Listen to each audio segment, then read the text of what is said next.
Hey ladybugs, how are you guys doing tonight? So I wanted to do a couple videos tonight. Yes, I'm not in pajamas. Isn't that amazing? I actually got dressed today. Well, that's because I had places to go. But I'm having a really hard day today, so I really need this nursery time because it is my cheer-upper, if that makes any sense. It's my cheer-upper. I want to introduce, not introduce because you guys have already met her, but usually with me down here, I have my Everly. This is Everly. This is my Evie. Yes, that's a good girl. And she's usually down here with me. And occasionally I have Shiloh with me. And he's down here tonight as well. But he's laying over there on a chair. And I'm not going to disturb him. So you guys will get to see him at the end of the video. But right now he's chilling, huh? Him chilling. Yes, him's chilling. Are you going to go lay down? Because Mommy has to make her video. And as cute as you are, they're not here to see you. They're here to see the babies.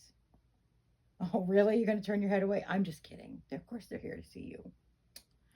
Okay, so there's my Everly. And we are going to dress the 4 Katie Maries today and Lily Beth and Louisa, who are my set of twins. So that's what we're going to do. I had a really hard day today. I had a really hard time with my daughter. And I just had a really hard day. I was in tears earlier. You know, sometimes you think things happen and we think, oh my gosh, this is so hard. How do I deal with this? And the reality is that there just is no way to deal with it. You just have to kind of push through it. Do you know what I mean? It's just sometimes things are just really hard. And today was really hard for me. It was just one of those days. So I had a really hard time today and I was really emotionally drained. I couldn't wait to come down and get into the nursery and start playing because it is my stress reliever and it makes me feel so much better. So I'm super stoked to be here with you guys tonight. I'm going to put the scissors away because I don't really need them right now, but I don't want them to go too far. So first we're going to meet the babies that we're going to dress tonight and then we're going to dress them as we chat, okay? So this is Julia Grace. And she is the Katie Marie by N. Timmerman. Isn't she adorable? She is very sweet. And we're going to dress her. And then this is Miss Olivia. And she is also the Katie Marie by N. Timmerman. So that's her. She's a little sweetie pie. I love her feet. She's got really well done feet, and she's even got little veins on her ankles, which I just love. I love baby feet, and I love when they're done well. I don't know if you guys can see it from the camera, but she's got really nice little veins right here on her ankles, which is really cool. It just adds to that realism. So there's Olivia, and she's going to sit right here while we introduce the babies. And this is Miss Taylor, and she is also the Katie Marie. Yeah, there she is, Taylor Deborah. Now, she is painted by the Russian painters, Elvira and Vladimir, I think they're called. And so they are really expensive, and I actually didn't buy her from them. I got her as a second mommy.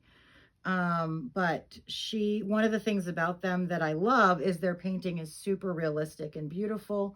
One of the things about them that I don't like is because they're in Russia and they have to ship, to make shipping cheaper, they don't weight them. So she doesn't really have anything in her, so she's not as heavy and cuddly as some of my other babies, but I love her just the same. So this is Taylor. And then this is my 4th Katie Marie, the same kit by N. Timmerman, and this is Miss Shiley. And she is just gorgeous. I just love everything about her. She is just beautiful. And we're going to dress her. And then we're going to meet the twins that we're going to dress. So there's Shiley Noel. And this, oh, big girl, is Miss Aspen. And she is the Lily Beth. She is a Nancy Wheeler baby. And Nancy does her babies very pale. I think I might add some blushing to them at some point in the future, but because I like to blush babies, but she's beautiful just the way she is. So this is Miss Aspen, and her sister is right here next to me. This is Miss Hayden, and she is the Louisa. Isn't she pretty? So we're going to dress these babies. We're going to start with Miss Hayden because she's in my lap at the moment. Actually, when I first got, so I got Hayden first, and then I got Aspen. And for a while, I actually had trouble telling them apart because their expressions are very similar. Their hair is very similar. Their faces, their painting, they're both Nancy Wheeler babies, so they're both very similar. And sometimes it can be hard to distinguish them apart. But this one, so I made little bracelets for them. That was the point I was getting at. Here's the bracelets. Here's Aspen's bracelet, and this is Hayden's bracelet. And so I had to do it especially. I mean, I try to make bracelets for all my babies, but not all of them have them yet. But I especially had to start with these two because I had to be able to tell them apart. And they are very, very similar. So we're going to start with Miss Aspen, or Miss Hayden. Aspen just lost a sock.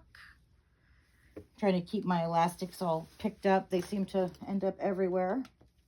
So tonight, as I said last night, what we're going to talk about was my college thesis because I think it's very relevant in life. In college, you have to do a final paper, which they call a thesis.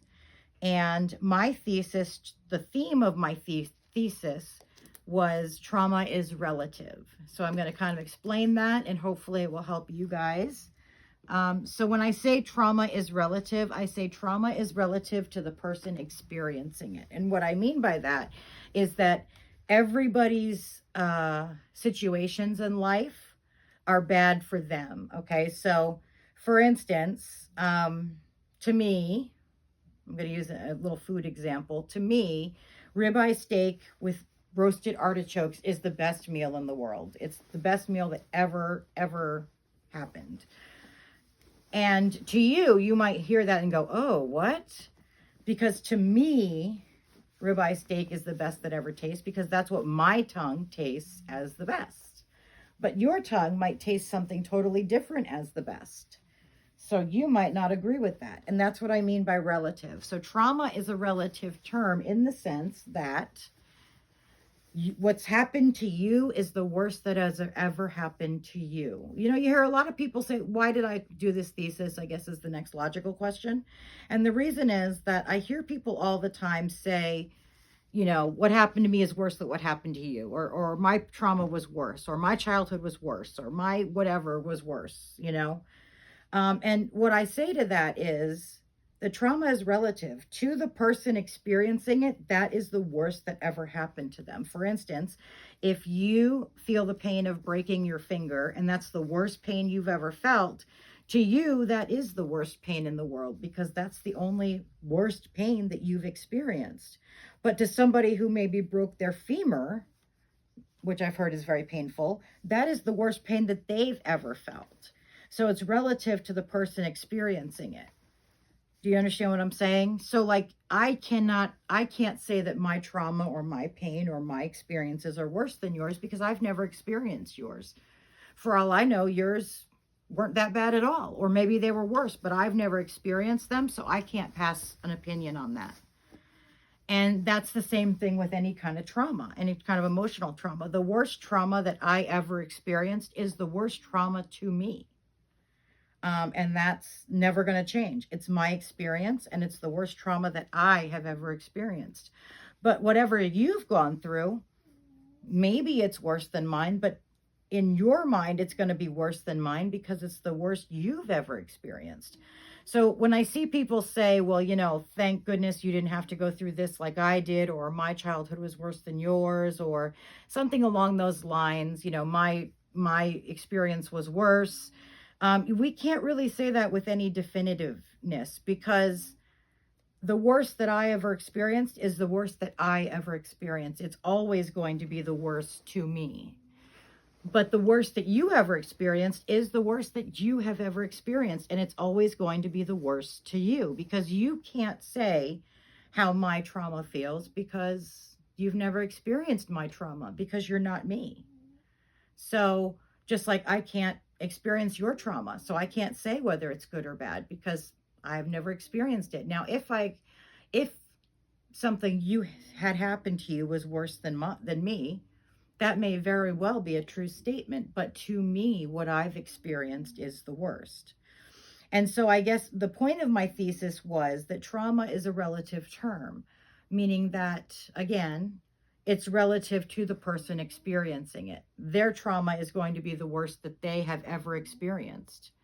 And that's not going to change. It's the worst that they've ever experienced. It's the worst that they've ever been through. And that is their worst. And the worst that you've ever experienced is the worst to you. So that, I see a lot of people, especially online, who are comparing traumas and, saying, well, what happened to me is worse.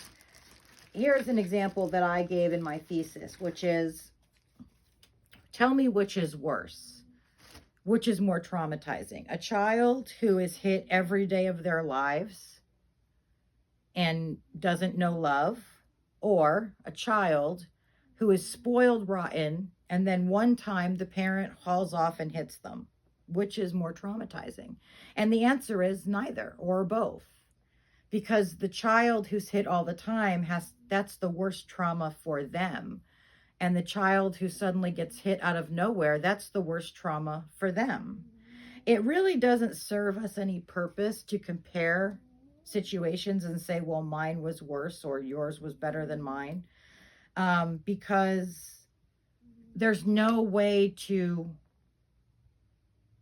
definitively say that that's a true statement. The human brain is an amazing, amazing piece of machinery. I often compare it to a computer. It is amazing. And the human brain everybody has their, not just their own breaking point, but their own response to situations. Something that we may see as traumatic may not cause trauma to somebody else. It just may not. Their brain may not see it as a trauma. And so often I hear people say, well, this person was never abused, or, we don't know what abuse is to that person. I'll tell you that a child who is spoiled rotten all their lives and one day the mother hauls off and smacks them is incredibly traumatizing to that child because they have never experienced anything worse. That is the worst that's ever happened to them. And that is going to be very damaging to them. So, I'm just pointing this out as, we really cannot and should not compare traumas with other people because we just don't know how their brain responded. Something that I might blow off and just say, oh, well, it's no big deal, to somebody else may be an incredibly big deal.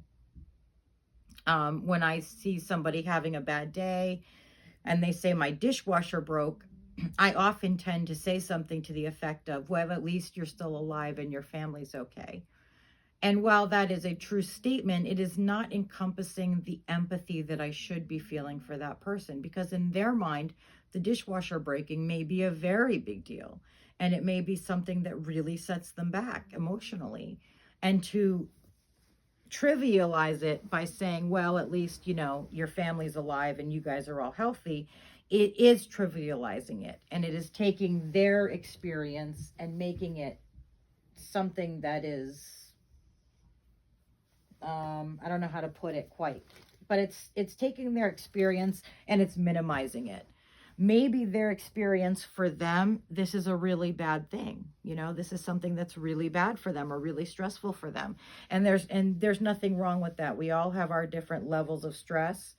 We all have different things that set us off, and there's nothing wrong with having your own idea of what a bad day is or what the worst day is. I try always, when I have a bad day, like today was a very bad day, I try to think about back in the past, because my past has been very, very painful for me. I've gone through a lot that most people don't have to go through. It's been very hard.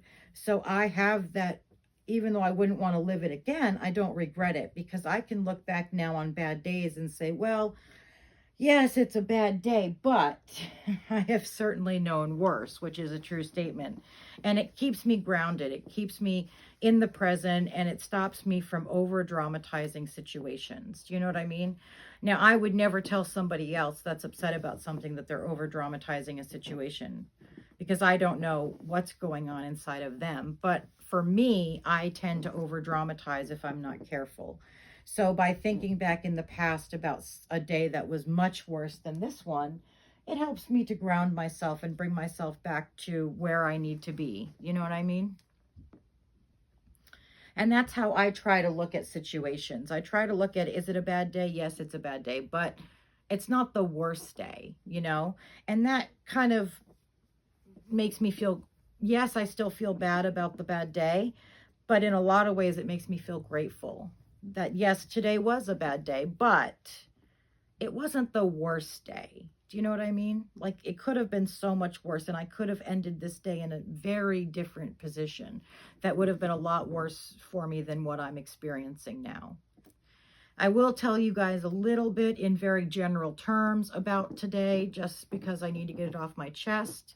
But to protect people who are not in the community or are in the community, I won't be saying any names or any identifying information. So basically what happened was, first of all, it was kind of a stressful day anyway. We're having a little bit of financial struggle, and that is very stressful for me.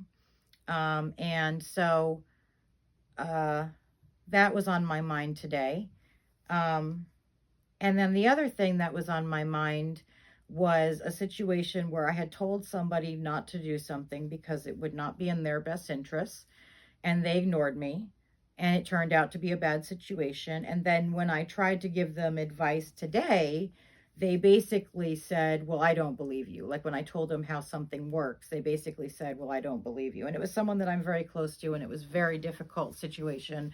I felt very hurt and a little bit betrayed by this person. So that was very stressful, but again, it was not by far the worst day that I've had. And all in all, I'm okay. The other person is okay. My family is okay. And at the end of the day, the reason we can make mistakes is because we have tomorrow to try to fix them. And so, yes, everybody involved in this situation has tomorrow to try to fix the situation or to make it better. And that, in my book, is a good day. Any day when I know I have another chance to make it right is a good day. You know what I mean?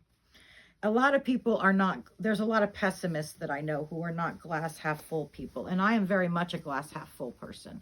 You know, I think about a situation that's going on and I think, well, this happened, but at least this didn't happen, you know, and then I come up with something that would have been worse. So when I think about today, I think, yes, I was upset and it was a hard day, but it wasn't a horrible day. You know, all in all, I had a good dinner. We had pizza tonight from Costco, which is not good pizza, but it's pizza, and I was fine with it.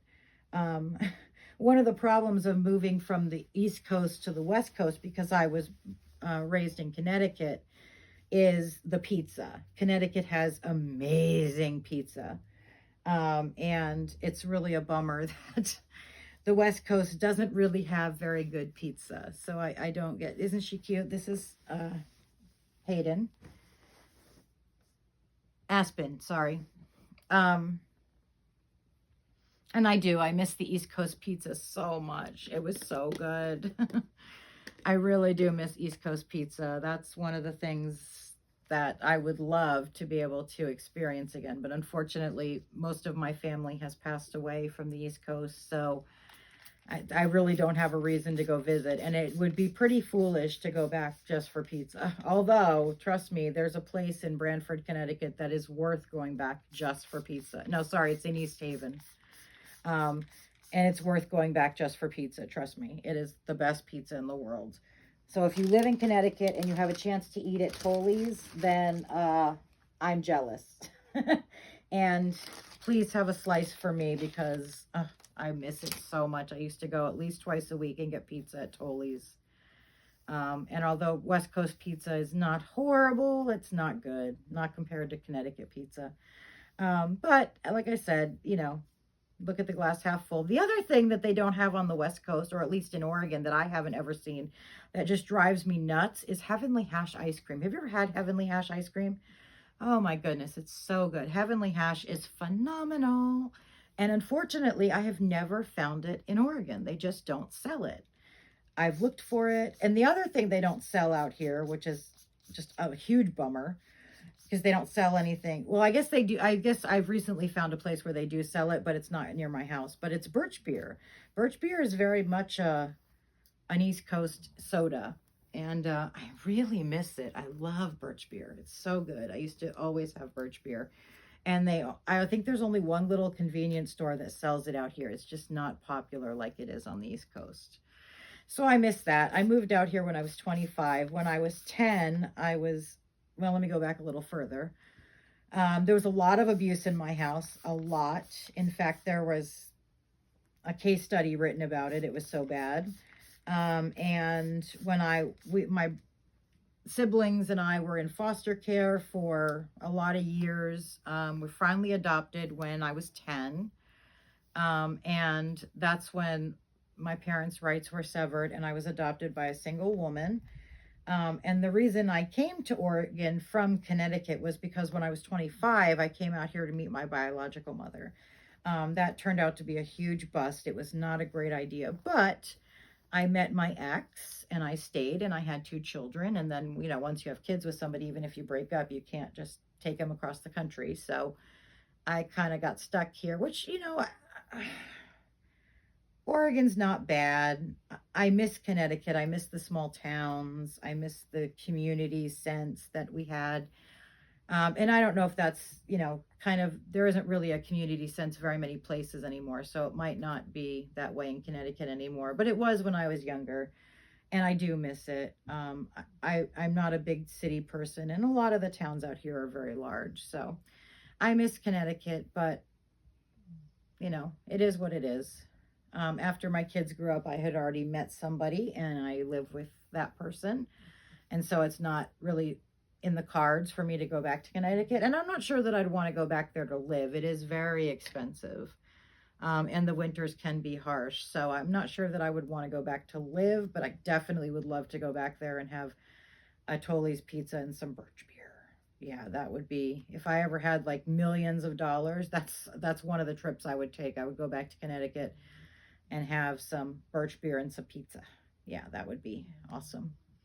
And so when I came out here to meet my biological mother, I met my ex and I was pregnant pretty fast, which is weird because I hadn't gotten pregnant in all the years I'd been dating people, but I did get pregnant pretty quickly and I had my first child who passed away. And then then I got pregnant with my second child, another girl, and she was born in 2003. And then I got pregnant very quickly after that, like within, I think the couple days after her first birthday, I found out I was pregnant again. And to be honest, in the very beginning, I was not pleased with being pregnant again, just because my older daughter was so young and I wanted some more time between the kids. But I don't regret having my younger daughter at all. I love her to pieces. She is just a wonderful kid. And she's not home right now. I'm not going to say where she is, but she's away from home and I miss her a lot. I think about her a lot. I think as a mother, it's natural, to miss your kiddo when they're not close to home. So that's kind of how I ended up in Oregon. And I don't have my my adopted mother just passed away in January, and that was a really hard situation. But I don't have my biological mother in my life anymore. That ended several years ago. It just became too much. She's very emotionally stunted, and she probably should never have been a parent, but certainly it's not someone that you can have, an adult friendship with. And so I don't have her in my life currently, which is my choice, and I think it's the best choice at this point in time. She does live not too far away, so once in a great while when, either she calls or I have time, I go and visit very briefly. I don't want to punish her in any way, but for me, I think it's just not a good time to have her in my life, that it's very toxic. And I think all of us at some point in time, we have to make the decision whether or not to have toxic people in our lives. Do you know what I mean? Like, some people are just toxic and having them in your life doesn't do anything good for you. And I know it can be very difficult to make those decisions and cut people out of your life. But I think those are important decisions to make. You know, we need to make sure that the people that we have in our lives are good for us. And if they are toxic and it's a toxic relationship, then you have to make the best decision for you, because the reality is that you can't take care of anybody else if you're not taking care of yourself. You know, you have to have the ability to care for other people by taking care of yourself.